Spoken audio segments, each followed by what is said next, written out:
দিল্লিতে ওয়েস্ট ইন্ডিজকে দ্বিতীয় টেস্টে 7 উইকেটে হারিয়ে ইতিহাস গড়ল টিম ইন্ডিয়া।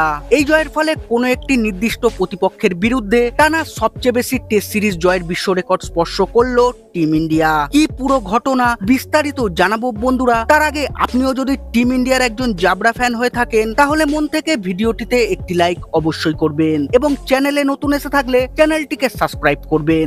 2002 সালে শেষবার ওয়েস্ট ইন্ডিজের কাছে হারের পর এই নিয়ে টানা 10টি টেস্ট সিরিজ জিতল ভারতীয় ক্রিকেট দল। এর আগে কেবল ওয়েস্ট ইন্ডিজের বিপক্ষেই 1998 থেকে 2024 সালের মধ্যে টানা 10টি সিরিজ জিতে এই রেকর্ড গড়েছিল দক্ষিণ আফ্রিকা। শুভমন গিলের নেতৃত্বে ঘরের মাঠে এটাই ছিল ভারতের প্রথম টেস্ট সিরিজ জয়, আর অধিনায়ক হিসেবে নিজের প্রথম পরীক্ষাতেই তিনি শতভাগ সফল। এই 2-0 ব্যবধানে সিরিজ জয়টি টেস্টের দীর্ঘতম ফরম্যাটে অধিনায়ক হিসেবে গিলের প্রথম সিরিজ জয় হিসেবে স্মরণীয় হয়ে থাকবে। এর আগে তার নেতৃত্বে ইংল্যান্ড সফরে ভারত 2-2 ব্যবধানে সিরিজ ড্র করেছিল টিম ইন্ডিয়া।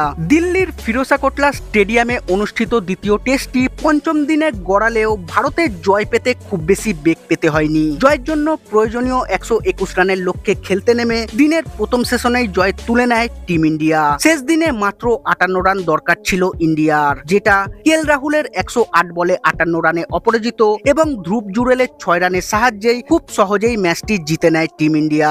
রাহুল তার ইনিংসে 6টি 4 ও 2টি ছক্কা মারেন এবং দ্বিতীয় উইকেটে সাই সুদর্শন 39 রানের সাহায্যে 79 রানের একটি গুরুত্বপূর্ণ জুটি গড়েন।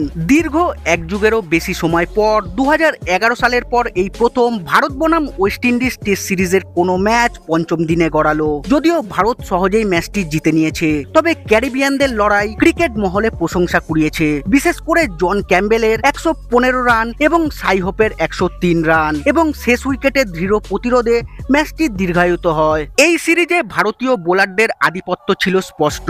দুটি টেস্ট মিলিয়ে প্রতিপক্ষের 40টি উইকেট তুলে নিয়েছে তারা।